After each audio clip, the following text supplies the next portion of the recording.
görülən işlər özlüyündə həm də iki mühüm reallığı gün kimi ortaya qoyur. Birinci reallıq. Bəli, birinci reallıq bax budur. Dünya heç şübhəsiz ki, müqayisə edir. Nə qədər görməzdən gəlməyə, eşitməzdən gəlməyə çalışsa da müqayisə edir.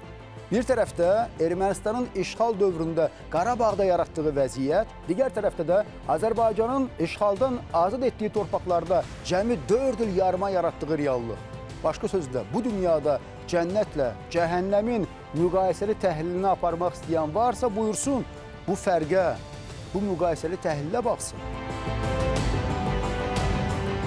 Və bu müqayisəni artıq hər kəs görür, hər kəs. Azacıq vicdanı olansa etiraf edir. Eləcə də ikinci reallıq.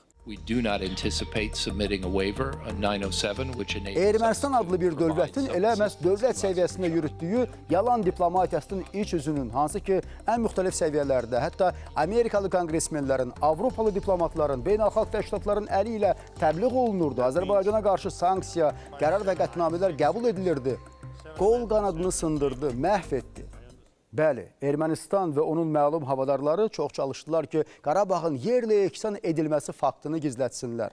Azərbaycan xalqına qarşı törədilmiş soyqırımlarının, urbisidin, ekosidin üstünü örtsünlər. Bununla da bölgənin simasını dəyişdirsinlər. Azərbaycanlara məxsus izləri tamamilə silsinlər. Beynəlxalq havadarları hesabına işğalı əbədiləşdirsinlər. Və ən nəhayət Qarabağı Azərbaycan xalqına unuttursunlar. Bir sözlə, faşizm siyasəti, faşizm təxəyyülü.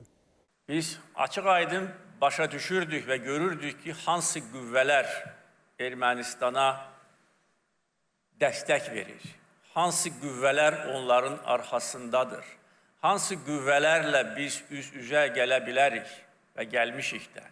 Amma bu bizi çəkindirmədi. Artıq öldü var, döndü yoxdur şuarı ilə biz yaşayırdıq. Və 44 günlük vətən müharibəsi həm peşəkarlıq, həm qəhrəmanlıq, həm milli ruh səlnaməsidir. Bu bütün dünyaya Azərbaycan xalqının nə qədər böyük xalq olduğunu göstərdi. Onu göstərdi ki, Azərbaycan xalqı mütləq və tam qələbə qazanmaq üçün öz canından keçməyə hazırdır.